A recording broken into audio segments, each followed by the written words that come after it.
തുടങ്ങിയത്. ആ വിഷയത്തിൽ ഇപ്പോ മാഷ് ഇട്ടത് നമ്മുടെ ഈശാവാസ്യത്തിലെ ഒരു ഇത് ഇട്ടിരുന്നല്ലോ, അതാണ് നമുക്ക് ഇനി ചർച്ച ചെയ്യേണ്ടത് എന്ന് പറഞ്ഞിട്ട് ഇട്ടിട്ടുണ്ടായിരുന്നു. ഇത് എന്തായിരുന്നു? ഈശാവാസ്യമിതം സർവം. കാരണം ആ പങ്ക്തിശ നമുക്ക് ആ മൂന്ന് മൂലമന്ത്രങ്ങൾ വളരെ കൃത്യമായിട്ട് അനുശീലനം ചെയ്യണം. അതങ്ങനെ തന്നെ അതായത് അത് ഹൃദിസ്ഥമാകണം. നമ്മൾ പറഞ്ഞ വലിയൊരു ആശയലോകം നമ്മളിങ്ങനെ നിരന്തരം ചർച്ച ചെയ്ത് വരുന്നുവെങ്കിലും അതിൻ്റെ എല്ലാം ഒരു സാരം, ക്രക്സ് എന്ന് പറയുന്നത് ആ മൂലമന്ത്രങ്ങളാണ്. ആ മന്ത്രങ്ങൾ മനസ്സിൽ ഉറയ്ക്കുക, അത് നമ്മളുടെ യാത്രയ്ക്ക് സഹായമാകും. ആ 3 മന്ത്രങ്ങൾ, കുറഞ്ഞത് 3 മന്ത്രങ്ങൾ. അതെ, ആ 3 തന്നെയാണ് ഭാഷയിട്ടേക്കണേ. ജഗത്തിൽ ജഗത്തായ എല്ലാത്തിനും ഈ വിഷയനെ കൊണ്ട് കൂടണം. 2 അവൻ നൽകിയത് കൊണ്ട് നീ പിരിക്കണം. 3 ആരുടെയും തരത്തെ അഭിരക്ഷിക്കരുത്. ആ വിഷയമാണ്. അപ്പൊ അതിന്മേൽ എന്തെങ്കിലും ചർച്ചയോ സംശയമോ? ആചാര്യജി നമസ്തേ. നമസ്തേ. അതില് തേന ചെക്തേന പുഞ്ചീത അന്ന് നമ്മൾ പറഞ്ഞതുപോലെ തന്നെ ത്യജിച്ചുകൊണ്ട് പുജിക്കുക എന്ന് പറഞ്ഞ് ഞാൻ ആകെ കൺഫ്യൂസ് ആയിട്ട് ഇരിക്കുമ്പോഴാണ് ആചാര്യജി ഈ അർത്ഥത്തിന്റെ തലം പറഞ്ഞത്. അവനാൽ നൽകപ്പെട്ടത് പുജിക്കുക എന്നുള്ള അർത്ഥത്തില് അതിന് വളരെയധികം ഒരു ക്ലാരിറ്റി കിട്ടിയ മാതിരി എനിക്ക് തോന്നി.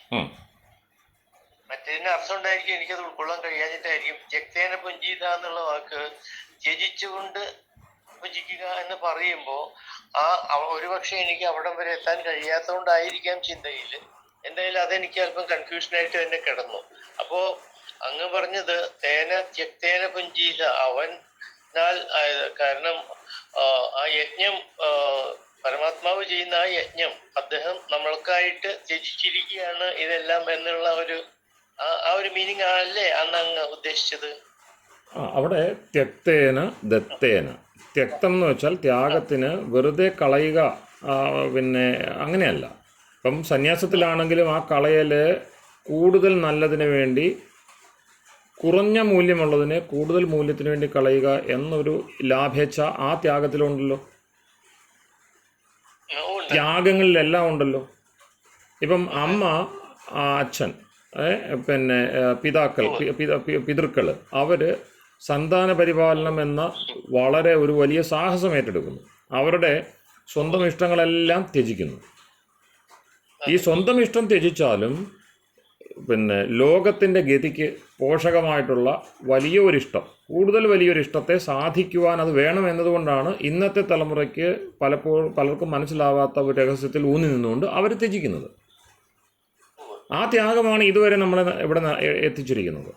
ഇപ്പോൾ യൂണിസെക്സ് എന്ന് പറയുന്നൊരു സംഗതി നിന്നുകൊണ്ട് ആണും പെണ്ണും ഒരു വിഷയമല്ല എന്ന നിലയിൽ ഇന്നത്തെ പോലെ എത്ര തലമുറയ്ക്ക് ചിന്തിക്കാൻ കഴിയും? 1-2 തലമുറയ്ക്ക്. കാരണം അതിനോടൊക്കെ എന്തുണ്ടാവും? വംശവിച്ഛേദം ഉണ്ടാവും, അല്ലേ? അപ്പം അതുകൊണ്ടാണ് അവിടെ ത്യാഗം എന്നതിൻ്റെ പൊരുള് വെറുതെ കളഞ്ഞു കുളിക്കുക എന്നല്ല, ഉള്ളതെല്ലാം നശിപ്പിക്കുന്നതല്ല ത്യാഗം എന്ന് പറയുന്നത്. നമ്മൾ എന്തിനെ കളയുന്നുവോ അതൊരു വലിയ യജ്ഞകുണ്ടത്തിലായിരിക്കും അത് ചെന്ന് വീഴുക, അത് ആഹുതിയായിട്ട് മാറുകയാണ്. കാരണം ഈ പറയുന്ന ചിന്ത വരുന്നത് എവിടെയാണ്? 39 അധ്യായത്തിലും യജ്ഞചിന്തയും യജ്ഞസംസ്കാരവും പഠിപ്പിച്ച ഒരു മഹാഗ്രന്ഥത്തിൻ്റെ 40ാമത്തെ അധ്യായത്തിലാണ് ഈ പറയുന്ന മന്ത്രം വരുന്നത്. കർമ്മകാണ്ഡത്തിന് വിപരീതമായിട്ട് ജ്ഞാനകാണ്ഡം വരുന്നു എന്നൊക്കെ പഠിപ്പിച്ചു വെച്ചിരിക്കുന്നതാണ് കുഴപ്പം. അതൊന്നും പരമ്പരയുടെ രഹസ്യമല്ല. അപ്പം അവിടെ കർമ്മം ചെയ്യേണ്ടത് എങ്ങനെ, എന്തൊക്കെ കർമ്മം ചെയ്യണം, എന്ത് കർമ്മം ചെയ്താലാണ് നമുക്ക് കർമ്മം ചെയ്തതായിട്ട് ഫലം ഉണ്ടാവുക, അതെല്ലാം പറഞ്ഞു വെച്ചതിന് ശേഷം എന്ത് ചെയ്യുന്നു? ഈ പറയുന്ന കാര്യങ്ങളൊക്കെ ഇരിക്കെ ഇതിലെന്ത് ചെയ്യരുത്? ആത്യന്തികത്വമില്ല. കർമ്മത്തിന് ആത്യന്തികത്വമില്ല. കർമ്മം നേടിത്തരുന്ന ലോകങ്ങൾക്കും ആത്യന്തികത്വമില്ല. കാരണം എന്താണ്? പുണ്യപാപങ്ങൾ ക്ഷയിച്ചു പോകുന്നു. പുണ്യപാപങ്ങൾ കൊണ്ട് നേടിയെടുത്ത ജിതങ്ങളായിട്ടുള്ള ലോകങ്ങളും ഇല്ലാതാകുന്നു. അപ്പോൾ വീണ്ടും ഒരു മായക്കാഴ്ചയിലേക്ക് നമുക്ക് നീങ്ങേണ്ടി വരുന്നു.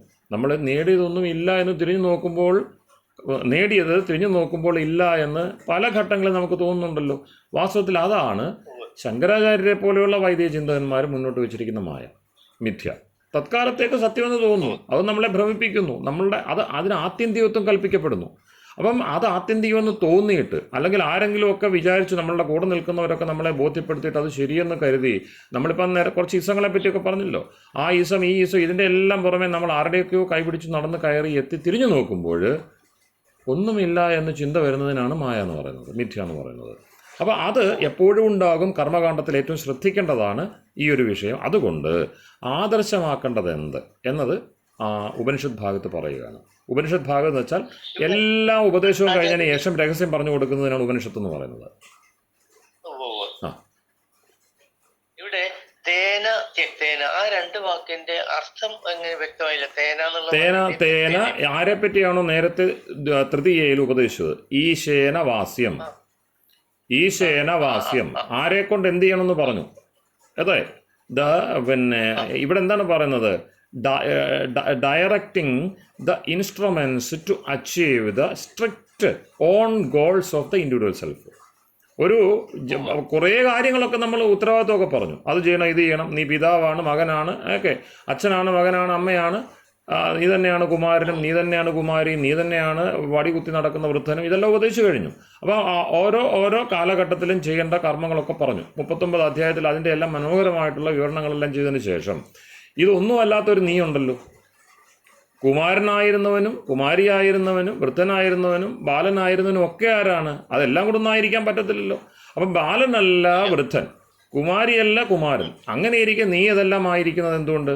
നീ ആത്മാവായതുകൊണ്ട്, അനശ്വരനായതുകൊണ്ട്. നിന്നെ പറ്റിയാണ് ഇനി ചർച്ച ചെയ്യുന്നത്. അതാണ് 40ാമത്തെ അധ്യായത്തിൽ, അത് കൺക്ലൂഡിങ് ചാപ്റ്ററാണ്. യജുർവേദം എന്ന് പറഞ്ഞ മഹാഗ്രന്ഥത്തിൻ്റെ അവസാന അധ്യായമാണ്. അപ്പോൾ അവിടെ ആദ്യമേ എന്ത് പറയുന്നു? അവിടെയാണ് വിഷയം, ഈശാവാസ്യം. ആദ്യത്തെ വാക്കെടുത്താൽ ബാക്കിയുള്ളതെല്ലാം മനസ്സിലാവും. ഈശാവാസ്യത്തെ ഈശൻ ആവസിക്കുന്നു എന്നർത്ഥം എടുക്കാറുണ്ട്. ശ്രീനാരായണ ഗുരു പോലും അങ്ങനെയുള്ളവർ, അരവിന്ദൻ, ശ്രീനാരായണ ഗുരുദേവൻ ഒക്കെ ഉള്ളവർ ആ അർത്ഥം എടുത്തിട്ടുണ്ട്. അത് ഒന്നും നമുക്ക് പറയാൻ പറ്റില്ല. പക്ഷെ പരമ്പരയുടെ വ്യാഖ്യാന പദ്ധതിയിൽ അതല്ല, അങ്ങനെയല്ല എടുക്കേണ്ടത്. ഈശേന വാസ്യം എന്നാണ് എടുക്കേണ്ടത്. അത് അവിടെ ഞാൻ നേരത്തെ പറഞ്ഞല്ലോ, വസനിവാസെ, വസ ആച്ഛാദന, അങ്ങനെ 2 ധാതുക്കളുള്ളിടത്ത് പാരമ്പര്യമായിട്ട് ഋഷി കൽപ്പിച്ചിരിക്കുന്ന അർത്ഥം, ആ മന്ത്രത്തിന് ഋഷികൽപ്പിതമായിട്ടുള്ള അർത്ഥം വസ ആച്ഛാദന ധാതുവിനെ ആശ്രയിച്ചുകൊണ്ട് ചെയ്യേണ്ടതാണ്. അപ്പോൾ എന്താണ്? ഇതുവരെ കണ്ടതൊക്കെയും ഈശ്വരനെ മൂടുന്നതാവരുത്. കാരണം ലോകത്തിൽ സഞ്ചരിച്ചു പോകുമ്പോൾ നമ്മൾ അഹം എന്ന എൻ്റെ ആത്മവത്തയുണ്ടല്ലോ, ആ ഇൻഡിവിജ്വാലിറ്റി, അത് നശിച്ചു പോകാനാണ് ഇട. ഓരോ ദിവസവും നമ്മൾ ആളുകളോട് ചേർന്ന് ഇടപെടുമ്പോൾ അവരാൽ സ്വാധീനിക്കപ്പെടുന്നു. ഓരോ ദിവസവും സംഭവഗതികളിലൂടെ കടന്നു പോകുമ്പോൾ, ജീവിതത്തിൻ്റെ അനുകൂലവും പ്രതികൂലമായിട്ടുള്ള അവസ്ഥാന്തരങ്ങളിലൂടെ കടന്നു പോകുമ്പോൾ ആത്മവത്ത പരീക്ഷിക്കപ്പെടുന്നു. ഏറ്റവും കൂടുതൽ ചോദ്യം ചെയ്യപ്പെടുന്നത് ഇൻഡിവിജ്വൽ സെൽഫാണ്. അപ്പോൾ നമ്മൾ വിചാരിക്കും, എന്തിനാണ് ഞാൻ എന്ന് ചിന്തിച്ച് ആത്മഹത്യ വരെ എത്തുന്നു, അല്ലേ? എന്തിനാണ് ഞാൻ തന്നെ ഒരു അനാവശ്യമായിട്ട് എനിക്ക് തോന്നുന്ന അവസ്ഥയിലേക്ക് ഈ ലോകകമ്പത്തിലോടുള്ള സഞ്ചാരം നമ്മളെ എത്തിക്കുന്നു. അതുകൊണ്ടാണ് അതിദുസ്തരം, ഇത് കടന്നു പോകാൻ വളരെ ബുദ്ധിമുട്ടാണ് എന്ന് പറയുന്നത്. വാൾത്തലപ്പിലൂടെ നടക്കുന്നത്, പോലെ അതിന് ഒരു അലിഗറി, ഒരു വളരെ പെട്ടെന്ന് മനസ്സിലാവുന്ന ഒരു ഉദാഹരണം പറഞ്ഞാൽ വാൾത്തലപ്പിലൂടെയുള്ള യാത്രയെന്ന് ഉപനിഷത്ത് പറയും. കേൾക്കാമല്ലോ? കേൾക്കുന്നുണ്ടല്ലോ? നമസ്തേ, കേൾക്കുന്നില്ലേ? അപ്പൊ വാൾത്തലപ്പിലൂടെ നടക്കുന്നത് പോലെ ദുർഘടം പിടിച്ചത് ഒറ്റ വാക്യത്തിൽ പറഞ്ഞു, വാൾത്തലപ്പിലൂടെയുള്ള യാത്രയാണ്. വാൾത്തലപ്പിലൂടെ നമ്മൾ മാർഗത്തിന്റെ സഞ്ചാരമല്ലേ നമ്മൾ പറഞ്ഞുകൊണ്ടിരിക്കുന്നത്, നമ്മൾ യാനമല്ല ചർച്ച ചെയ്തുകൊണ്ടിരിക്കുന്നത്. ആത്മാവിന്റെ യാത്ര വാൾത്തലപ്പിലൂടെയാണ്. നമ്മൾ അതിനെ മറികടക്കാൻ വേണ്ടി, അല്ലെങ്കിൽ അത് മറക്കുവാൻ വേണ്ടി നമ്മൾ എന്ത് ചെയ്യുന്നു? പരവതാനി വിരിച്ച പാതകളെ പറ്റി ചിന്തിക്കുന്നു.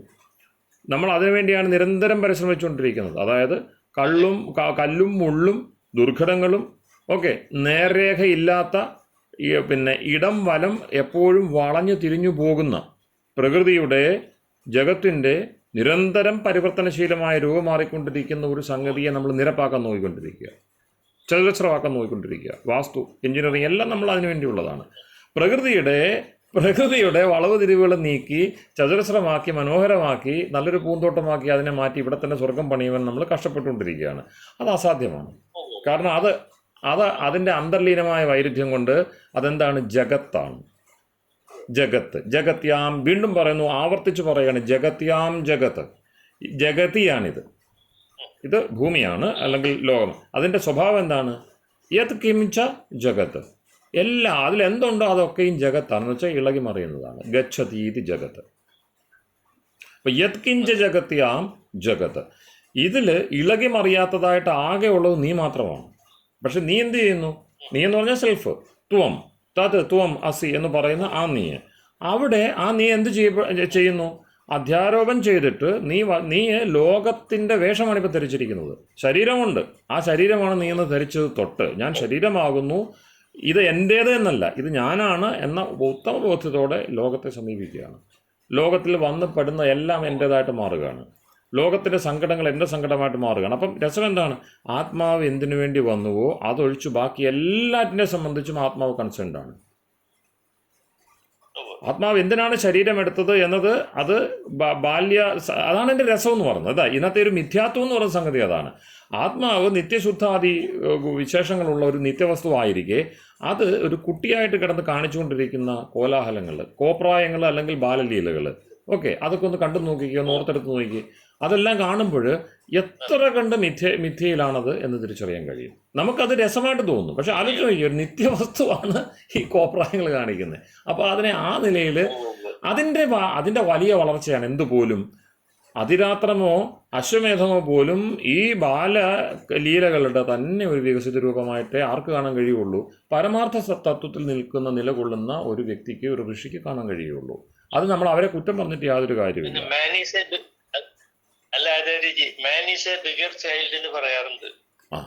അത്രേ ഉള്ളൂ, അതേ പറ്റുള്ളൂ. അപ്പം വിത്തിലാണല്ലോ വൃക്ഷമിരിക്കുന്നത്. നമ്മൾ വളർന്നെത്തുന്നതിന് മുമ്പ് നമ്മളുടെ അവസ്ഥ ബാലത്വമായിരുന്നു.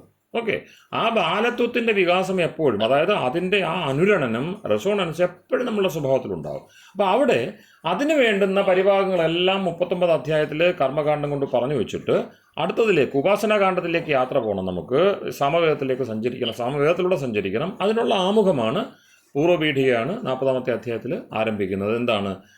ജഗത്തിൽ ജഗത്തായ. അപ്പം ജഗത്തെന്ന് പറഞ്ഞാൽ എന്തുകൊണ്ടാണ് നമ്മൾ ഭൂയസ്ത്വേന വ്യവഹാരം, ഒന്നിനെ നമ്മൾ പേരിടുന്നത് അതിൻ്റെ ഏറ്റവും പ്രധാനപ്പെട്ട ഘടകത്തെ, സ്വഭാവത്തെ, ഗുണത്തെ നിർദ്ദേശിക്കുവാൻ വേണ്ടിയാണ്. അപ്പോൾ ഇതിന് ജഗത്തെന്ന് പേരിടാൻ കാരണം എന്താണ്? ഇത് പരിവർത്തനശീലമായതുകൊണ്ടാണ്, മറിയുന്നതാണ്. ഇത് സ്ഥിരമായതൊന്നുമില്ലാത്തതുകൊണ്ടാണ് എന്നെ ജഗത്തെന്ന് വിളിച്ചത്. ഓക്കെ, ഗച്ഛതീതി ജഗത്ത്, കണ്ണ് തുറന്ന് അല്ല, ഈ ചലനവും മറ്റും നമ്മൾ ഈ ആധുനിക ചിന്തകർ പറയുന്നതിനൊക്കെ മുമ്പ് നമ്മളതിന് നാമകരണവും, ഇത്രയും മനോഹരമായൊരു നാമകരണം, ജഗത്തെന്നൊരു നാമകരണം ലോകത്ത് മറ്റൊരു ഭാഷയിലും ഉണ്ടാവില്ല. നിരന്തരം മാറിമറിയുന്നത്, അനുനിമിഷം പരിണാമാനുഭവിക്കുന്നത്. ഓക്കെ, അനുനിമിഷം പരിണാമം അനുഭവതി ലോക. സാങ്കേതിൻ്റെ സിദ്ധാന്തമാണ്. ഈ ലോകം പരിണാമത്തെ അനുനിമിഷം അനുഭവിച്ചുകൊണ്ടിരിക്കുകയാണ്, അല്ലെങ്കിൽ അതിലൂടെ കടന്നു പോയിക്കൊണ്ടിരിക്കുകയാണ്. അപ്പം നിരന്തരം മാറിമറിയുന്ന സൂത്രമല്ല ഞാൻ. പ്രശ്നം വരുന്ന, വൈരുദ്ധ്യം വരുന്ന എവിടെയാണ്? ഞാനതല്ല. ഞാൻ നിത്യവസ്തുവാണ് എങ്കിൽ ഇത് പ്രശ്നമാണ്. ഞാൻ നിത്യവസ്തുവല്ല, ഞാൻ ഈ ഒഴുക്കിൻ്റെ ഭാഗമാണ്, ഞാനും ജഗത്തിൻ്റെ ഭാഗമാണെങ്കിൽ ഒരു പ്രശ്നമില്ലെന്നേ. ആ ഏതെങ്കിലും സമ്പ്രദായത്തിലൂടെ എങ്ങനെ വേണമെങ്കിലും കടന്നു പോക്കൂ. നമുക്ക് മറ്റേ പല വഴികളും ഒന്നിലേക്ക് നയിക്കുന്നു എന്ന് പറഞ്ഞ് സമാധാനിച്ചിരിക്കുക. ആധുനികർ അങ്ങനെയാണല്ലോ പഠിപ്പിക്കുന്നത്. വിവേകാനന്ദ സ്വാമികളെ പോലുള്ളവരും പറയും എല്ലാം അതിലേക്ക് നയിക്കുന്നു എന്ന് പറഞ്ഞ് നമുക്ക് ആശ്വസിച്ചിരിക്കാം. അതെപ്പോഴാണ്? ഞാനും ജഗത്താണ് എങ്കിൽ, ഞാനും ജഗത്തിൻ്റെ ഭാഗമാണ് എങ്കിൽ ഇവിടെ കാണുന്ന എല്ലാ വഴികളും എൻ്റെ വഴികളാണ്. ഞാൻ ആത്മാവാണ് എങ്കിൽ ഇവിടെ കാണുന്ന എല്ലാ വഴികളും എൻ്റെ വഴികളല്ല. അതുകൊണ്ടാണ് നട്ടലിൻ്റെ നേർവഴിയാണ് എൻ്റെ വഴി, ഇടതും വലതും തിരിയുന്ന വഴിയല്ല, നട്ടലിൻ്റെ നേർവഴിയാണ് എൻ്റെ വഴി. നട്ടലിൻ്റെ നേർവഴി, നേരെ നിവർന്നുകൊണ്ടുള്ള ഋജുവായ പന്ഥാവ് ഞാൻ തന്നെ കണ്ടെത്തേണ്ടിയിരിക്കുന്നു. അത് എന്നിൽ ഞാൻ തെളിച്ചെടുക്കേണ്ടിയിരിക്കുന്നു. അതെടുക്കുവാൻ വേണ്ടിയാണ് ഈശൻ പറയുന്നത്, എടാ ഈ കാണിച്ച സംഗതികളൊക്കെ ഉണ്ടല്ലോ, ഇതെല്ലാം ജഗത്താണ്, അതിനനുകൂലമായ വ്യവസ്ഥ ഞാൻ ഒരുക്കിയെന്ന് മാത്രമേ ഉള്ളൂ. നീ എന്തു ചെയ്യണം? ഈ കാണുന്നതിലെല്ലാറ്റിലും എൻ്റെ സത്തയെ കണ്ടെത്തിക്കൊള്ളുക, ഈശനെ കൊണ്ട് മൂടണം. ഇപ്പോൾ എന്ത് ചെയ്തിരിക്കുകയാണ്? ഇപ്പോഴത്തെ കാഴ്ച എന്താണ്? ഈശൻ മൂടി. ഇതിൻ്റെ സ്രഷ്ടാവാരോ, ഇതിൻ്റെ അടിത്തട്ട് എവിടെയോ, ആധാരശില എന്തോ അത് കാണുന്നില്ല. മാറാത്ത ഈ നിരന്തരം മാറിക്കൊണ്ടിരിക്കുന്നു. ഇപ്പം ഞാൻ പറഞ്ഞുകൊണ്ടിരിക്കുമ്പോൾ നിങ്ങൾ കേട്ടുകൊണ്ടിരിക്കുന്നു. ഇപ്പം നമ്മൾ ബോധ അവസ്ഥയിലാണ്. കുറച്ച് കഴിയുമ്പോൾ, ഇതിൽ തന്നെ പലരും കുറച്ചു നേരം കഴിയുമ്പോൾ കട്ടിയാണ് വിഷയമെങ്കിൽ അർത്ഥബോധാവസ്ഥയിലേക്ക് പോകുന്നു. ചിലർക്ക് ഒട്ടും മനസ്സിലാവാതെ അബോധാവസ്ഥയിൽ. അതായത് ഒരു വിഷയം ചർച്ച ചെയ്തുകൊണ്ടിരിക്കുമ്പോൾ തന്നെ 3 അവസ്ഥകൾ ഒരേ നിലവാരത്തിലുള്ള ജീവന്മാർ, ആത്മാക്കളായിട്ടിരിക്കുന്ന ആളിൽ കടന്നു പോയിക്കൊണ്ടിരിക്കുകയാണ്. ചിലർക്കിത് മനസ്സിലാവുന്നു, ചിലർക്ക് അത് മനസ്സിലാവാതെ പോകും, ചിലർക്ക് ഒട്ടും മനസ്സിലാവാതെ പോകുന്നു. അപ്പം ബോധം, അർത്ഥബോധം, അബോധം, ഈ അവസ്ഥ ഇപ്പോൾ ഈ ക്ലാസ് നടന്നുകൊണ്ടിരിക്കുമ്പോൾ തന്നെ ഉണ്ട്. നിത്യവും നോക്ക്, നമ്മൾ കുറേ നേരം ഉണർന്നിരിക്കുന്നു, കുറച്ചു നേരം അർത്ഥമയക്കത്തിലൂടെ, സ്വപ്നത്തിലൂടെ കടന്നു പോയിട്ട് നമ്മൾ ഉറങ്ങുന്നു, വീണ്ടും തിരിച്ചു വരുന്നു. അതിനർത്ഥം എന്താണ്? യഥാർത്ഥത്തിൽ ശരിയായ അവസ്ഥ എന്നാണ്. ഇതിനകത്ത് ഏതാണ് കൂടുതൽ കൃത്യമായ അവസ്ഥ? ഉറക്കത്തിൻ്റേതാണോ, സ്വപ്നത്തിൻ്റേതാണോ, പിന്നെ ഉണർവിൻ്റേതാണോ? പറയാൻ പറ്റില്ല. എത്ര തർക്കിച്ചാലും പറയാൻ പറ്റില്ല. കാരണം എന്താണ്? ഒരവസ്ഥ മറ്റൊരവസ്ഥയായിട്ട് മാറുകയാണ് ചെയ്യുന്നത്. ഉണർന്നുകൊണ്ട് പിന്നെ മയക്കത്തിലേക്ക്, മയക്കത്തിലൂടെ ഉറക്കത്തിലേക്ക്, ഉറക്കത്തിലൂടെ ഉണർവിലേക്ക്. അപ്പം നോക്ക്, ബോധം, അബോധം, അർത്ഥബോധം എന്നൊക്കെ പറയുന്ന സംഗതിക്ക് അതിർവരം പോലും ഇല്ലാതെ പരസ്പരം മാറിക്കൊണ്ടിരിക്കുന്നു. ഇതുവരെ നമ്മൾ ബോധം എന്ന് പറഞ്ഞാൽ കുറച്ച് കഴിയുമ്പോൾ അബോധമായി, അത് തന്നെ കുറച്ച് കഴിയുമ്പോൾ അർത്ഥബോധമായി. ഇങ്ങനെ നിരന്തരം മാറി മറിയുന്നുവെങ്കിൽ അത് മറ്റൊന്നായ മതിയാകൂ. അത് ഇതിൽ മൂന്നുമല്ല. അതുകൊണ്ടാണ് ചതുർത്ഥം മന്യന്തെ യോഗിന, യോഗികൾ നാലാമതൊരവസ്ഥയാണ് ആധാരമായിട്ട് കാണുന്നത്. അതിനാണ് തുരീയമെന്നും മറ്റും വേദാന്തത്തിലും മറ്റും പറയുന്നത് തുരീയാവസ്ഥ. ചതുരീയം, തുരീയം നാലാമത്തേത്. ഈ മൂന്നുമാണ് നമുക്ക് അനുഭവമുള്ളത്: ബോധം, അർത്ഥബോധം, അവബോധം. ആധുനിക സൈക്കോളജിയുടെ മറ്റും ഭാഷ പറഞ്ഞാൽ കോൺഷ്യസ്, സബ് കോൺഷ്യസ്, അൺകോൺഷ്യസ്. ഈ മൂന്ന് അവസ്ഥകളാണ് നമുക്കറിയാവുന്നത്. അപ്പം ഇതിനോട് ചുറ്റിപ്പറ്റിയാണ് എൻ്റെ സെൽഫ് നിലനിൽക്കുന്നത്. ഞാൻ ആത്മാവിനെ അറിയുന്നത് ഈ ഏതെങ്കിലും മൂന്നിൽ ബന്ധപ്പെട്ടാണ്. അതല്ല, അതിനപ്പുറത്ത് കഥയുണ്ട്. കാരണം എന്താണ്? ഈ അനുഭവിച്ചുകൊണ്ടിരിക്കുന്നതിന് നീ ഒന്ന് നിരീക്ഷിച്ച് നോക്കും, മനസ്സിലാകും. നീ ഉള്ളത് കൊണ്ട് മാത്രമാണ് ഈ അവസ്ഥകളുള്ളത്. പക്ഷെ നീ അതല്ല. എങ്കിൽ നിരന്തരം മാറി മറിഞ്ഞുകൊണ്ടിരിക്കുന്ന ഈ ലോകത്തെ എങ്ങനെ പെരുമാറണം എന്നൊന്ന് ചിന്തിച്ചേ മതിയാകൂ. നീ ഈ ലോകത്തിൻ്റെ ഭാഗമാണ് എങ്കിൽ കുഴപ്പമില്ലെന്നേ. പക്ഷെ നീ ഈ ലോകത്തിൻ്റെ ഭാഗമല്ല. അല്ലാത്തത് കൊണ്ട് ലോകം മാറി മറിയുന്നതാണ്, നീ മാറി മറിയാത്തതാണ്. മാറി മറിയുന്ന ലോകത്തെ എങ്ങനെ പെരുമാറണം, അതാണ് ആദ്യത്തെ ഉപദേശം. ഈശനെ കൊണ്ട് മൂടണം ഈശാവാസ്യം ഇതം സർവം. ഇപ്പോൾ എന്താണ്? ഈശനെ നിങ്ങൾക്ക് കാണാൻ കഴിയുന്നുണ്ടോ? ഈശ്വരൻ്റെ തുമ്പ് പോലുമില്ല, ഒരു തെളിവുമില്ല. ഈശ്വരൻ ഇല്ല എന്ന് പറയാനുള്ള ബോധമാണ് നമുക്ക് ഈ അലകളിലൂടെ സഞ്ചരിക്കുമ്പോൾ ഉള്ളത്. അലകളിലൂടെ സഞ്ചരിക്കുമ്പോൾ ഒരു കാരണവശാലും അടിത്തട്ട് കാണാൻ കഴിയില്ല. അടിത്തട്ടെന്ന് പറഞ്ഞൊരു സ്ഥിരമായ സംവിധാനമുണ്ട് എന്ന് ഒരു നദിയെ നോക്കിയാലും നമുക്കറിയാൻ കഴിയില്ല. സാഗരത്തെ, കടലിനെ എത്ര കണ്ടാലും അതിൻ്റെ ആഴം നമുക്കറിയാൻ കഴിയില്ല, അല്ലേ? കാടിനെ എത്ര കണ്ടാലും മരത്തിൻ്റെ എണ്ണം തിട്ടപ്പെടുത്താൻ കഴിയില്ല. മരത്തെ നോക്കുമ്പോൾ കാട് കാണില്ല, കാടിനെ നോക്കുമ്പോൾ മരങ്ങൾ നഷ്ടപ്പെടും, അല്ലേ? കടലിനെ നോക്കുമ്പോൾ കടലിനെ നോക്കുമ്പോൾ തിര കാണാൻ കഴിയില്ല, തിരയെ നോക്കുമ്പോൾ കടൽ കാണാൻ കഴിയില്ല. ഇത്തരം വൈരുദ്ധ്യങ്ങളോട് നിരന്തരം സഞ്ചരിച്ചു പോകുമ്പോൾ നമുക്ക് മനസ്സിലാവും അടിത്തട്ട് മറഞ്ഞിരിക്കുന്നു, ഈശ്വരൻ നമ്മുടെ മുമ്പിലില്ല. അതുകൊണ്ട് എന്താണ്? ഭൗതികവാദം, നാസ്തികവാദം തഴച്ചു വളർന്നു. ഇപ്പം നമ്മളുടെ മുമ്പിൽ, ഞാൻ തൊട്ട് മുമ്പ് ഒരു സംസാരത്തിൽ ഏർപ്പെട്ടത് പറഞ്ഞതേ ഉള്ളൂ, ഈ വിഷയം പറഞ്ഞതേ ഉള്ളൂ. ഈശ്വരൻ മറയിലാവാതെ എപ്പോഴും ഈശ്വരൻ്റെ തിരി തെളിച്ചു നിർത്തുന്ന ഒരു സിസ്റ്റമാണ് സനാതനധർമ്മം. ഈശ്വരൻ സഹജമായിട്ട് തന്നെ മറഞ്ഞു നിലനിൽക്കെ, നമ്മളുടെ സാമാന്യ ബോധത്തിൽ ഈശ്വരൻ ഒട്ടുമേ വരാതിരിക്കെ അതുണ്ട് എന്ന് നമ്മളെ നിരന്തരം ഓർമ്മിപ്പിക്കുന്ന വ്യവസ്ഥയാണ് സനാതനധർമ്മം. അതിനെപ്പോൾ കോട്ടം വന്നാലും സംഭവിക്കുന്നത് എന്താണ്? ഈശ്വരബോധമാണ് മറഞ്ഞു പോകുന്നത്. ഈശ്വരബോധം പലതരം രൂപങ്ങളിലേക്ക് സംക്രമിക്കപ്പെടുന്നു.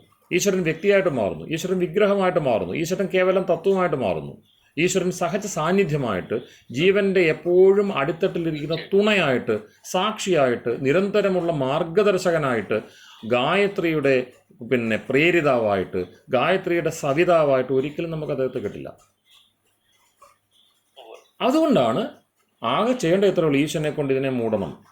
ഇപ്പോൾ ഈശ്വരനെ എന്തൊക്കെ കൊണ്ടാണോ ഈശ്വരനെ നമുക്ക് കാണാൻ കഴിയാതെ മൂടി വെച്ചിരിക്കുന്നത്, നിത്യ ആത്മാവായിട്ടുള്ള നീ ഇതിനെയെല്ലാം ഈശ്വരനെ കൊണ്ട് മൂടാൻ തീരുമാനിക്കുക. അത് എന്തു വേണം? ആദ്യം വേണ്ടത് അവൻ നൽകിയത് കൊണ്ട് നീ ഭുജിക്കണം, സ്വധർമ്മത്തെ കണ്ടെത്തണം. അപ്പം ഒരുപാട് ധർമ്മങ്ങൾ പറഞ്ഞല്ലോ. നോക്ക് ഏറ്റവും വലിയ വിഷയം എന്താണ്? 39 അധ്യായത്തിൽ കർമ്മകാണ്ഡത്തിൻ്റെ അഗ്നിഹോത്രം മുതൽ അശ്വമേധം വരെയുള്ള ജ്യോതിഷ്ഠോമാദികൾ, ഓക്കെ, അതിരാത്രങ്ങൾ,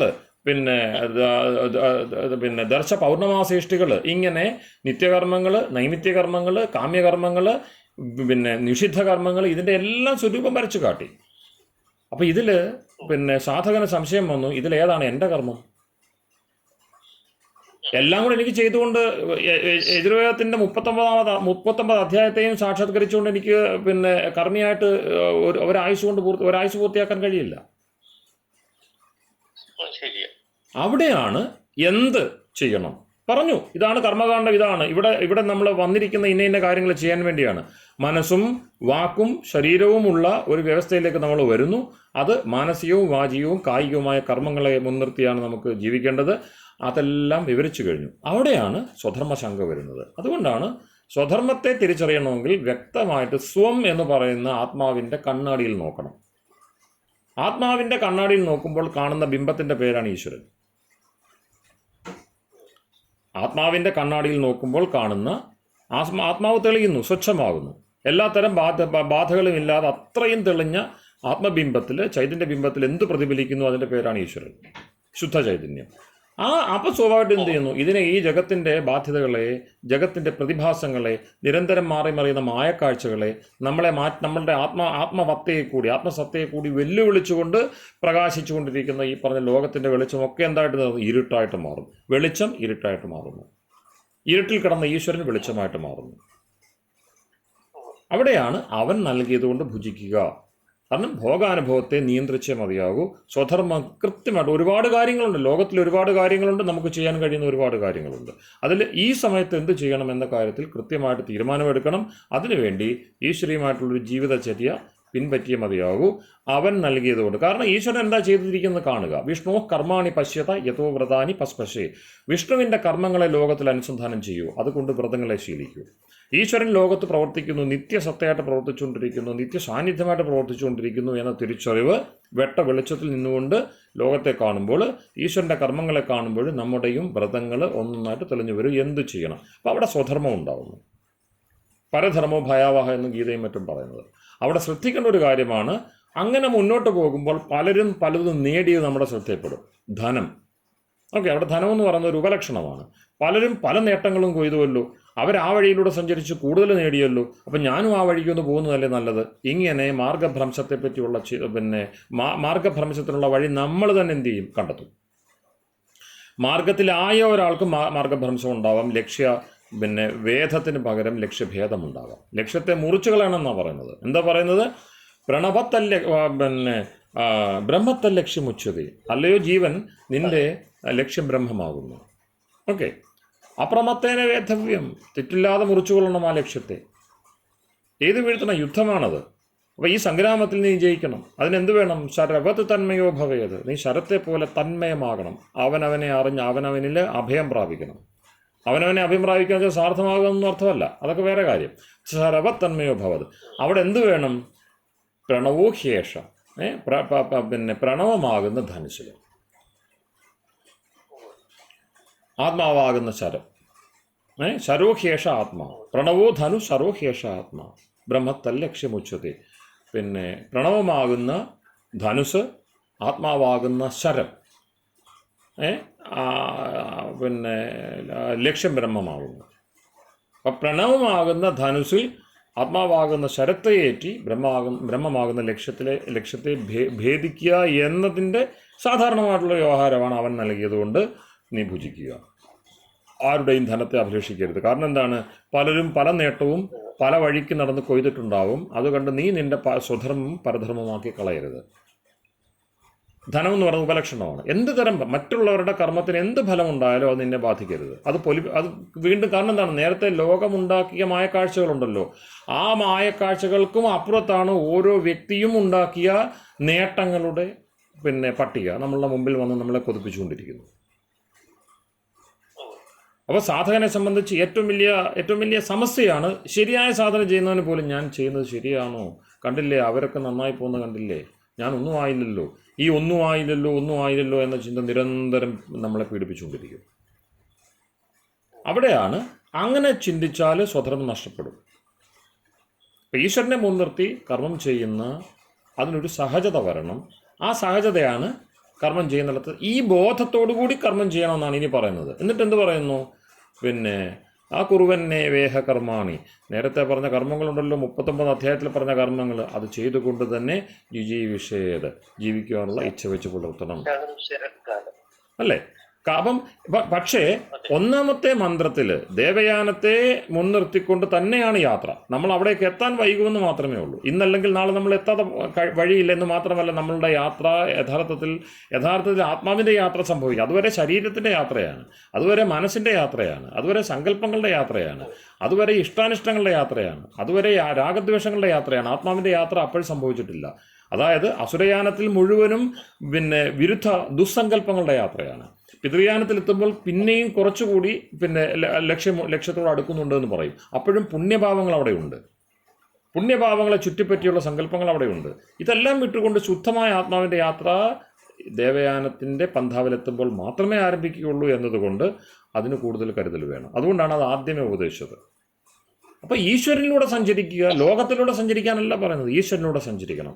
അതുകൊണ്ടല്ലേ ബ്രഹ്മചര്യം, ആ വാക്കിൻ്റെയൊക്കെ ശുദ്ധമായിട്ടുള്ള പൊരുൾ നമ്മളിൽ നിന്ന് വിട്ടുപോയി. ബ്രഹ്മചര്യം, ബ്രഹ്മണി ചരിതും ശീലം അസ്യ ഇത് ബ്രഹ്മചാരി. ആരാണോ ബ്രഹ്മത്തിൽ സഞ്ചരിക്കുവാൻ ശീലിച്ചത് അവൻ ബ്രഹ്മചാരി. അപ്പൊ ബ്രഹ്മചര്യം എന്ന് പറഞ്ഞാൽ ഈശ്വരൻ. അപ്പൊ എന്നിട്ട് പറയുന്നു ഇതം ബ്രഹ്മലോകം മഹീയതേ, ബ്രഹ്മലോകം പുറത്തല്ല, ഇവിടെയാണ്, ഇതാണ്. നീ ബ്രഹ്മത്തിലാണ് ജീവിച്ചുകൊണ്ടിരിക്കുന്നത്. ഇത് വിട്ടിട്ടൊരു സംഗതിയല്ല ബ്രഹ്മലോകം. എന്നോ പ്രാപിക്കാവുന്ന, ഇതുവരെ പ്രാപിക്കാതിരുന്ന, ഇവിടെ അപ്രാപ്യമായിരിക്കുന്ന ഏതോ ഒരു സാധനമല്ല. അയം അവിടെ പിന്നെ സർവനാമതാണ്. പിന്നെ ഇപ്പോൾ നമ്മൾ അനുഭവിച്ചുകൊണ്ടിരിക്കുന്നത് present. Okay, present continuous state of affairs, അതാണ് അയം എന്ന് പറയുന്നത്. അയം അയം അല്ലെങ്കിൽ ഇതം ബ്രഹ്മലോകം മഹീയതേ. ഇത് ബ്രഹ്മലോകമാകുന്നു. അപ്പം ഇത് ബ്രഹ്മലോകമാകുന്നു എന്ന ബോധ്യം ഉറച്ചു കഴിയുമ്പോൾ പിന്നെ നമുക്ക് എന്ത് ചെയ്യാൻ കഴിയുള്ളൂ? ഈശ്വരനെ കൊണ്ട് നമ്മൾ എല്ലാറ്റിനെയും മൂടും, അവൻ നൽകിയതുകൊണ്ട് നമ്മൾ ഭുജിക്കും, ആരുടെയും ധനത്തെ അഭിലഷിക്കാതിരിക്കും. കർമ്മങ്ങൾ എന്ത് ചെയ്യുന്നു? 100 വർഷവും ജീവിച്ച് കർമ്മങ്ങൾ പൂർത്തിയാക്കുന്നു. കർമ്മങ്ങൾ നമ്മളെ പിന്നെ തടയുന്നില്ല, കർമ്മങ്ങൾ നമ്മളെ ബാധിക്കുന്നില്ല. സഹജമായിട്ട് നമ്മൾ സഞ്ചരിക്കുന്നു. അപ്പോൾ സഹജമായ ആത്മാവിന് സഞ്ചരിക്കാതിരിക്കാൻ കഴിയില്ല എന്നുള്ളതാണ്. എന്തുകൊണ്ട് ഇത്രയൊക്കെ ബദ്ധപ്പാട്, ഇങ്ങനെയൊക്കെ ചിന്തിക്കേണ്ടി വരുന്നത് എന്തുകൊണ്ടാണ്? ഒരു നിത്യവസ്തു അതിൻ്റെ സഞ്ചാരം തുടരുന്നു. അതാണ് അയനം എന്ന് പറയുന്നത്. ഇതാണ് വൈദികമായ ഈ രഹസ്യം മനസ്സിലാക്കാൻ വേണ്ടിയാണ് ഞാൻ പ്രധാനപ്പെട്ട ആ യാനത്രയം തന്നെ എടുത്തത്. അയനമാണ്. ആത്മാവെന്ന പദത്തെ തന്നെ എടുത്തു നോക്ക്. സാതത്യഗമനെ, അതാണ് മൂലധാതു. നിരന്തരം സഞ്ചരിക്കുക, സതത സഞ്ചാരി എന്നാണ് ആത്മാവിൻ്റെ വൈദികമായിട്ടുള്ള പിന്നെ സ്വരൂപ ലക്ഷണം. സന്തത സഞ്ചാരി, സതത സഞ്ചാരി. അവിടെ സതത സഞ്ചാരിക്കൊരു സന്തത സഹചാരി ഉണ്ടോ എന്നുള്ളത് മറന്നുപോകുന്നു മായയിൽപ്പെട്ട്. അവിടെ മാത്രമേ പ്രശ്നമുള്ളൂ. രണ്ടുപേര് എപ്പോഴും നമ്മൾ സഞ്ചരിക്കേണ്ടത് എവിടെയാണ്? നിത്യസാന്നിധ്യത്തിലാണ്. അച്ഛനമ്മ തുടങ്ങിയുള്ള നമ്മളുടെ ഈ പറഞ്ഞ ലോകലോകാന്തരങ്ങളൊക്കെയും താത്കാലികമാണ്.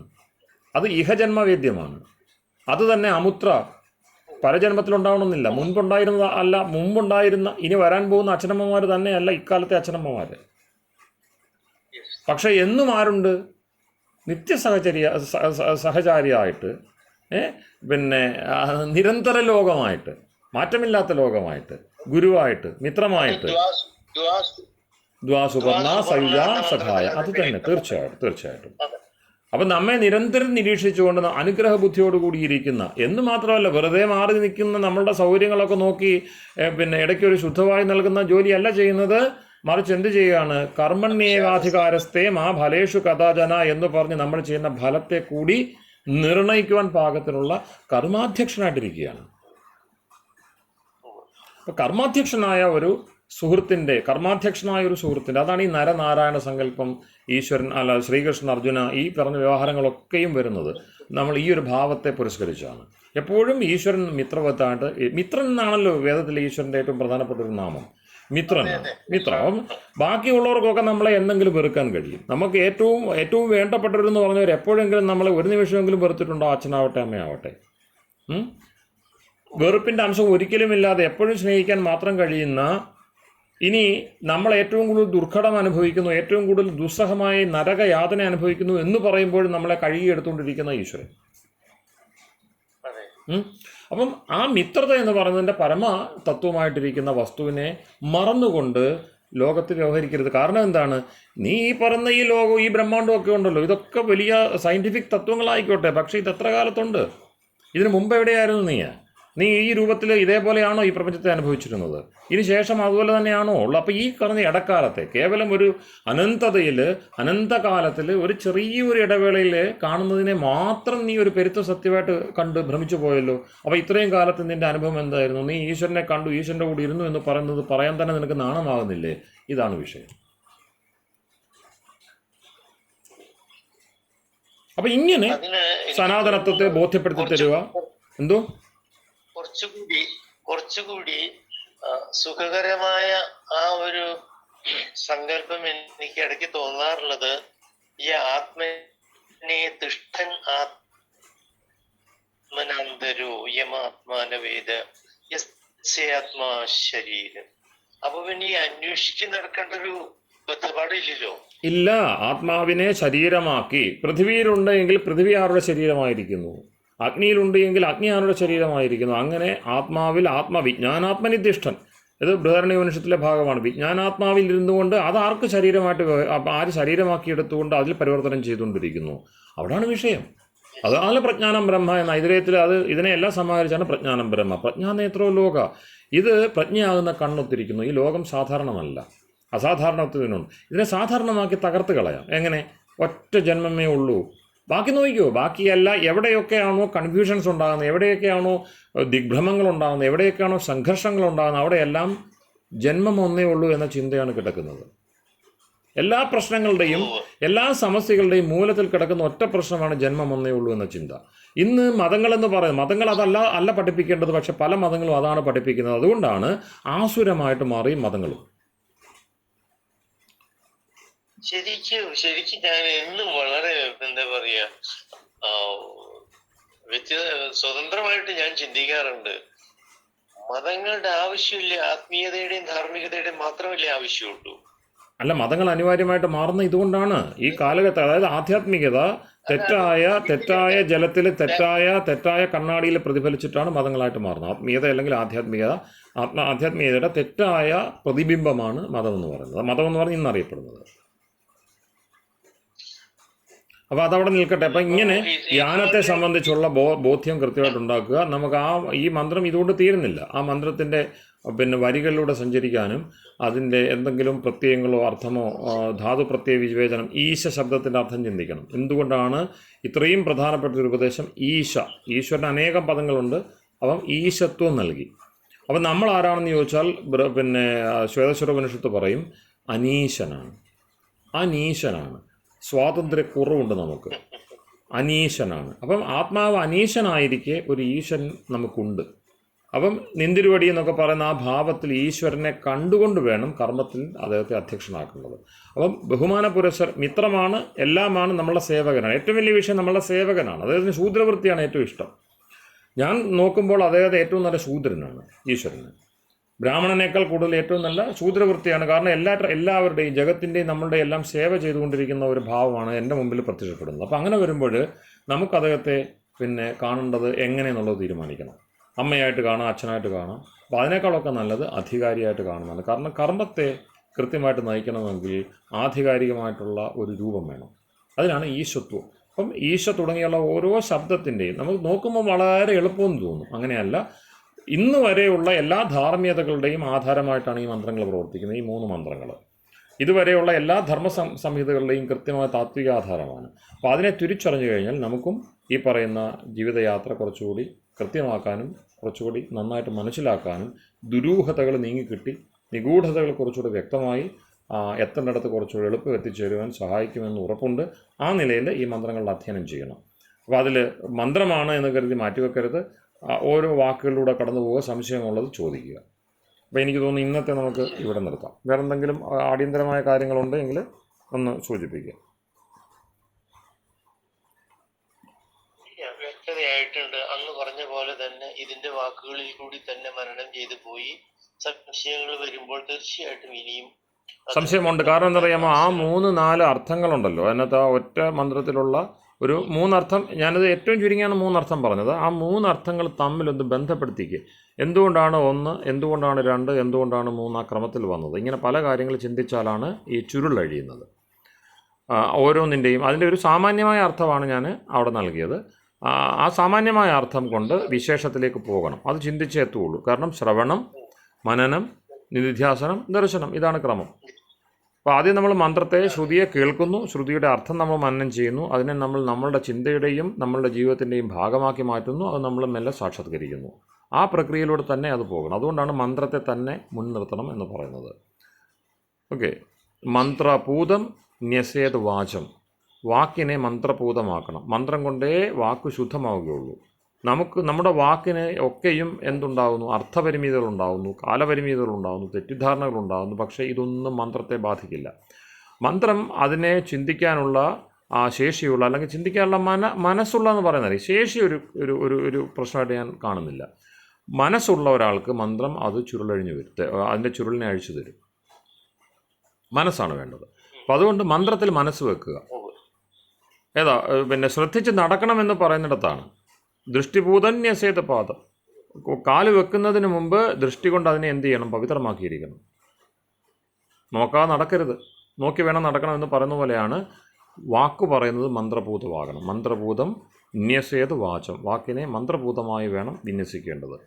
അപ്പോൾ ഈ ന്യാസം എന്ന് പറയുന്നത്, സന്യാസം എന്ന് പറയുന്നത് എങ്ങനെ വേണം എന്നതാണ് ആദ്യത്തെ മന്ത്രത്തിൽ ചുരുക്കി പറയുന്നത്. അതുകൊണ്ടാണ് അവിടെ ത്യാഗം എന്നുള്ള ഒരു പദം കൊണ്ടുവന്നത്. പക്ഷേ ത്യാഗം എന്ന് പറയുന്നത് എന്തെങ്കിലും വലിച്ചെറിയുക എന്നുള്ളതല്ല. ഈശ്വരൻ ഇവിടെ അവശേഷിച്ച് ത്യജിച്ച് എന്താണോ തനിക്കുള്ളത് അതിൻ്റെ ഒരു ചെറിയ അംശം മാത്രം ഇട്ടിട്ട് നമുക്ക് ചിലത് തരുന്നുണ്ട്. ഉപനിഷത്തിൻ്റെ ഒരു വലിയ ദർശനമാണ് പതേന അനുവിന്ദേത്. ഈ മഹത്തായ യാത്ര എങ്ങനെ പൂർത്തിയാക്കാം എന്ന് പറയുമ്പോൾ ഉപനിഷത്തിന് ഒന്നേ ഉപദേശിക്കാനുള്ളൂ, പതേന അനുവിന്ദേത്. ആ ഒരംശം ഇട്ടിട്ട് പോയിട്ടുണ്ടല്ലോ. 4 പറയുന്നിടത്ത് ഒരു അംശമാണ്, പിന്നെ പറഞ്ഞല്ലോ പാദോസ്യ വിശ്വാഭൂതാനി. ഇത് മൊത്തവും അതിൻ്റെ ഒരംശം മാത്രം, ഒരു ചെറിയൊരു കാല് മാത്രമാണെന്ന് പറഞ്ഞല്ലോ. അതിനെ പിൻപറ്റിക്കോളൂ, എളുപ്പം അതാണ്. വേറെ നിങ്ങൾ അനേകം ഭ്രമജാലങ്ങളിലൊന്നും പോകണ്ട. ആ പദങ്ങളെ, ആ അടയാളങ്ങളെ പിൻപറ്റൂ. പതേന അനുവിന്ദേത്. നിങ്ങൾ ഈശ്വരൻ്റെ കാൽപ്പാടുകൾ ഇവിടെ നിറയെയുണ്ട്, അതിനെ പിൻപറ്റിക്കൊള്ളുക. എത്തേണ്ടിടത്ത് എത്തിക്കൊള്ളും. അതാണ് ഇവിടെയുമുള്ളത്. ഈശ്വരനെ കൊണ്ട് മൂടണം. അപ്പോൾ ഈശ്വരൻ എന്നുള്ളൊരു മിഥ്യാസങ്കല്പമായിട്ട് ഒരുപാട് നമ്മളുടെ ആവശ്യമാണ്, ഇതൊരു ആശയമാണ്, തത്വമാണ് എന്നൊക്കെ പറയുന്നിടത്ത് അത് മാറിയിട്ട് ജീവത്തായ ഒരു അനുഭവമായിട്ട് മെല്ലെ മെല്ലെ നമുക്ക് മനസ്സിലാവും. അങ്ങനെ മനസ്സിലാവുമ്പോൾ എല്ലാ തരം രഹസ്യങ്ങളുടെയും സംശയങ്ങളുടെയും ഒക്കെ അന്ത്യം ഉണ്ടാവും. അതാണ് തസ്മിൻ ദൃഷ്ടേ പരാവരെ. ആ പരാവര സത്യത്തെ അറിഞ്ഞു കഴിയുമ്പോൾ പിന്നെ എല്ലാ സംശയങ്ങളും തീരുന്നു. ക്ഷീയന്തേ ചാസ്യ, അവിടെയുള്ളൂ. അപ്പം പിന്നെ കർമ്മബന്ധങ്ങളില്ലാതാകുന്നു. ഹൃദയഗ്രന്ഥികൾ ഛേദിക്കപ്പെടുന്നു. പിന്നെ സംശയങ്ങളെല്ലാം നിവൃത്തമാകുന്നു. അപ്പോൾ ആ ഒരു അവസ്ഥയിലേക്ക് ആ അവസ്ഥയിലേക്ക് എത്തണമെങ്കിൽ നമ്മളുടെ യാത്ര ഈ മട്ടിൽ ക്രമപ്പെടണം. ജഗത്തിൻ്റെ വലിയ ഭാരമുണ്ട്, മാറിമറിയുന്ന കാഴ്ചകൾ, മാറിമറിയുന്ന അവസ്ഥാന്തരങ്ങൾ, ജീവിതാവസ്ഥകൾ, പരിതോവസ്ഥകൾ, അതെല്ലാം വലിയ സമ്മർദ്ദം ജീവാത്മാവിൽ ഏൽപ്പിക്കുന്നുണ്ട്. പക്ഷെ താൻ ജീവനാണ് എന്ന ഒറ്റ ബോധ്യം കൊണ്ട് അതിനെ അതിജീവിക്കാൻ കഴിയും. താൻ ഇതിലൊന്നും ഇല്ലാതാവുന്നത്. അതുകൊണ്ടാണ് നയനം ചിന്തന്തി ശസ്ത്രാണി എന്നും മറ്റും ഗീതാമാതാവ് ഈ വിഷയങ്ങളെ കുറച്ചുകൂടെ സരളമായിട്ട് ഉപദേശിച്ചു തരുന്നത്. നീ അങ്ങനെ വെട്ടും കുത്തുമൊക്കെ കൊണ്ട് മുറിഞ്ഞു പോകുന്ന ആളല്ല, നീ തീയിലിട്ട കരിഞ്ഞു പോകുന്നതല്ല എന്നും മറ്റും പറഞ്ഞു തരുന്നത് അതുകൊണ്ടാണ്. അപ്പോൾ അതുകൊണ്ട് എത്ര വലിയ പരീക്ഷണങ്ങളുണ്ട് എങ്കിലും, ആത്മബോധമുണ്ട് എങ്കിൽ മെല്ലെ മെല്ലെ നമുക്കതിനെ അതിജീവിച്ചു കൊണ്ട് വരാൻ കഴിയും. അതിജീവിച്ച് വരിക എന്നത് മാത്രമല്ല, ഈശ്വരൻ്റെ നിത്യസ്വതന്ത്രമായ ശുദ്ധ ശ്വാസത്തിൻ്റെ, പിന്നെ ശുദ്ധപ്രകാശത്തിൻ്റെ ഒരു ലോകത്തിലൂടെ സഞ്ചരിക്കുവാനും നമുക്ക് വിധിക്കപ്പെട്ടവരാണ്, അല്ലെങ്കിൽ അങ്ങനെ ഒരു വിധി പേറി വന്നിരിക്കുന്നവരാണ്. അതിലേക്ക് എത്തിച്ചേരുക എന്നുള്ളതാണ് യഥാർത്ഥ സ്വാതന്ത്ര്യം. നമ്മൾ ഇവിടെ കിടന്ന് ഇതിനെ നന്നാക്കുവാൻ വേണ്ടിയുള്ള ബദ്ധപ്പാട് ചെയ്യുന്നിടത്ത് അതിൻ്റെ ഒരു സ്വാഭാവികമായ ക്രമമുണ്ട്. കാരണം മാറിമറിയുന്നതിൻ്റെ മാറ്റത്തെ ഇല്ലാതാക്കുവാൻ നമുക്ക് കഴിയില്ല. അവിടെ നമ്മൾ മാറാതിരിക്കുക.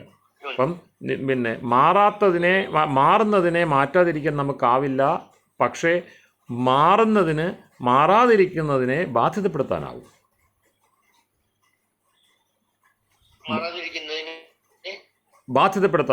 ബന്ധപ്പെടുത്താനാവും. ഇപ്പം ഞാൻ മാറിക്കൊണ്ടിരിക്കുന്നു എന്നാണല്ലോ എൻ്റെ ചിന്ത, ഞാൻ വളർന്നുകൊണ്ടിരിക്കുന്നു എന്നതാണല്ലോ എൻ്റെ ചിന്ത, ഞാൻ തളർന്നുകൊണ്ടിരിക്കുന്നു എന്നതാണല്ലോ എൻ്റെ ചിന്ത. ഞാൻ ഒന്നുമില്ലെങ്കിൽ വളർന്നുകൊണ്ടിരിക്കുന്നു കുറച്ചു കാലം, അത് കഴിയുമ്പോൾ ഞാൻ തളർന്നു. അതേ കാലം വളർന്നുകൊണ്ടിരുന്ന ആൾ അത് കഴിഞ്ഞിട്ട് ഈ വളർച്ചയൊക്കെ മറന്നിട്ട് ഞാൻ തളർന്നുകൊണ്ടിരിക്കുന്നു എന്ന് വിചാരിക്കുകയാണ്. പക്ഷെ ഞാൻ മാറാത്തവനാണ് എന്ന ചിന്ത എന്തുകൊണ്ട് അവിടെ എനിക്ക് പകരം വെക്കാൻ കഴിയുന്നില്ല? അവിടെയാണ് ഈശ്വരനെ കൊണ്ട് മൂടണം എന്നതിൻ്റെ രഹസ്യം കിടക്കുന്നത്. കാരണം നിത്യവസ്തുവാണ്. ഇനി നീ നിത്യവസ്തുവാണ് എന്നതുകൊണ്ട് നീ ഈ ശരീരത്തിൽ പെട്ടുപോയിരിക്കുന്ന ഒരു ബദ്ധനാണ് എന്ന് വിചാരിക്കേണ്ട. നിത്യമുക്തനായ ഒരാൾ നിൻ്റെ സന്തത സഹചാരിയായിട്ടുണ്ട് എന്നതും തിരിച്ചറിയുക. അപ്പം അങ്ങനെ ലോകവ്യവസ്ഥ സഹജവും മനോഹരവുമാണ് എന്ന് പഠിപ്പിക്കുക മാത്രമാണ്, ഏറ്റവും സരളവും സഹജവുമായ ലോകക്രമത്തെ അവതരിപ്പിക്കുകയാണ് വേദം ചെയ്യുന്നത്. വേദം ഒന്നും പുതുതായിട്ട് പറയുന്നില്ല, വസ്തുത മാത്രം അത് വെളിപ്പെടുത്തി തരുന്നു. നമുക്ക് അത്രയും നമ്മൾ അനൃതേന ഹി പ്രത്യൂഢ മനുഷ്യ, വളരെ ദൂരപ്പെട്ട് എന്തൊക്കെയോ ചിന്താ സമ്പ്രദായങ്ങളാൽ കലഹങ്ങളാൽ നമ്മളുടെ ചിന്ത കലുഷിതമായിട്ട് വളരെ അകറ്റപ്പെട്ടതുകൊണ്ട് നമുക്കിതിൻ്റെ സത്യസ്വരൂപം ഏറ്റവും ലളിതമായിട്ടുള്ള സ്വച്ഛമായിട്ടുള്ള രൂപത്തെ കാണാൻ കഴിയും. തെളിനീര് കുടിക്കുവാൻ കഴിയാതെ പോകുന്നു. പിന്നെ പറയുന്നു വിവേകാനന്ദ സ്വാമികൾ, ഞാൻ സമയത്തിൻ്റെ ഒരു പരിധി കാരണം ഞാൻ നിർത്തുകയാണ്. വിവേകാനന്ദ സ്വാമികൾ അദ്ദേഹത്തിൻ്റെ മനോഹരമായിട്ടുള്ളൊരു ഈശാവാസ്യ ഉപനിഷത്തിൻ്റെ തന്നെ, ഞാൻ ഇപ്പോഴാണ് അത് ഓർമ്മ വരുന്നത്, ഈശാവാസ്യ ഉപനിഷത്തിന് അദ്ദേഹം കാലിഫോർണിയയിൽ വെച്ച് നൽകിയ ഒരു വലിയ എക്സ്പോസിഷനുണ്ട്.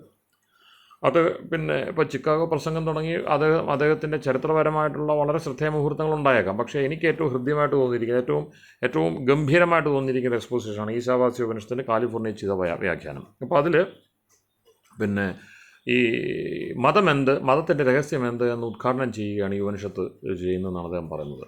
അദ്ദേഹം അതിനെ വേദത്തിൻ്റെ ഭാഗമായിട്ട്, ഞാനതിനെ വേദത്തിൻ്റെ ഭാഗമായിട്ട് കാണുന്നു, വേദമായിട്ട് കാണുന്നു, അദ്ദേഹം അതിനെ ഉപനിഷത്തായിട്ട് കാണുന്നു എന്നുള്ള വ്യത്യാസമുള്ളൂ. അപ്പം അവിടെ അദ്ദേഹം പറയുന്നത് വളരെ പ്രധാനപ്പെട്ടൊരു കാര്യമാണ്. നാം അന്നകൂടങ്ങൾക്ക് നടുവിലിരുന്ന് വിശന്ന് വലയുകയാണ്, വിശന്ന് മരിക്കുകയാണ്. ശുദ്ധ ജലപാതങ്ങളുടെ അരികിലിരുന്ന് ദാഹിച്ചു വലയുകയാണ്.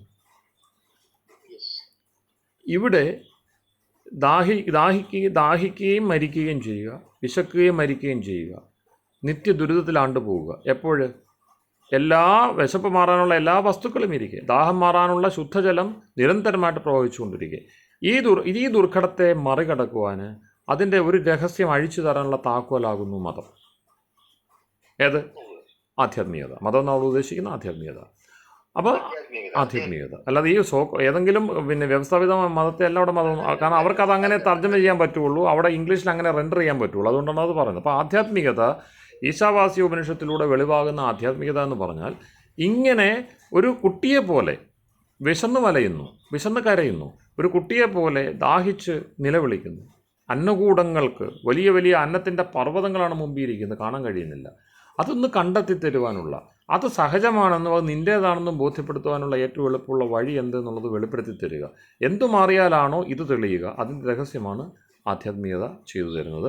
അത് മെല്ലെ ബോധിക്കേണ്ടതാണ്. കാരണം വേറൊന്നുമല്ല, അത് പ്രയാസമായിട്ടല്ല, നമ്മൾ ഒരുപാട് പ്രയാസം താണ്ടി വന്നിട്ട് അതിനെ മറച്ചു കളഞ്ഞിരിക്കുകയാണ്. അതുകൊണ്ടാണ് ഒരു വിപരീത ക്രിയ വേണം.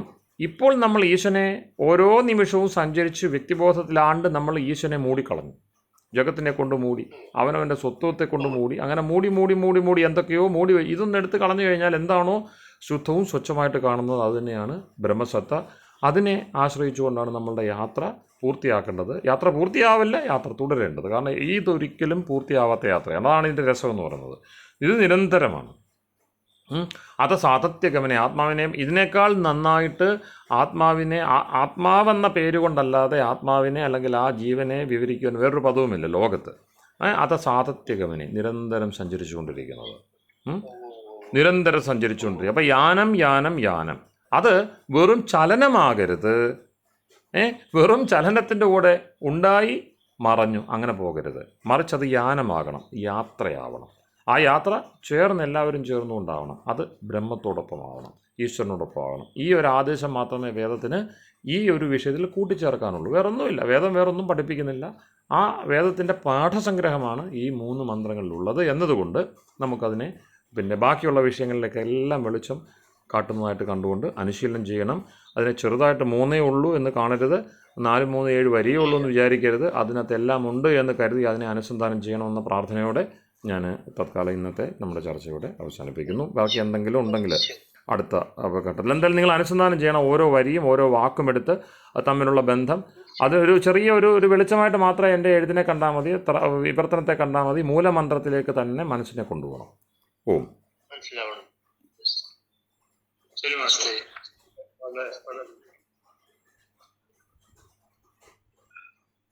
ഇന്നത്തെ ക്ലാസ് അപ്പോൾ അവസാനിപ്പിക്കാം. ഓം.